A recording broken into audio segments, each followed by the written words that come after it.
The unexamined life is not worth living, Plato says in line 38a of the Apology.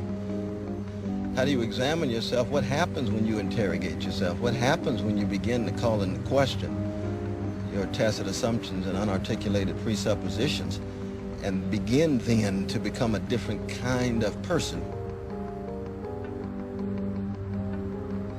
See, I put it this way, that for me, philosophy is fundamentally about our finite situation.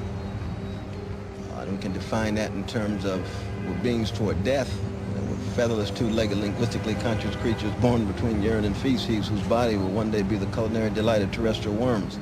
That's us. We're beings toward death. At the same time, we have desire, why we are organisms in space and time, and so it's desire in the face of death. And then, of course, you've got dogmatism, various attempts to hold on to certainty, various forms of idolatry. And you've got dialogue in the face of dogmatism. And then, of course, structurally and institutionally, you have domination.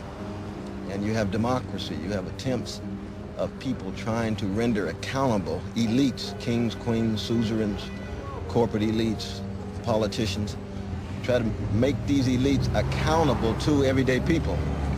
So philosophy itself becomes a critical disposition of wrestling with desire in the face of death, wrestling with dialogue in the face of dogmatism, and wrestling with democracy, trying to keep alive very fragile democratic experiments in the face of structures of domination, patriarchy, white supremacy, imperial power, state power, all those concentrated forms of power that are not accountable to people who are affected by it.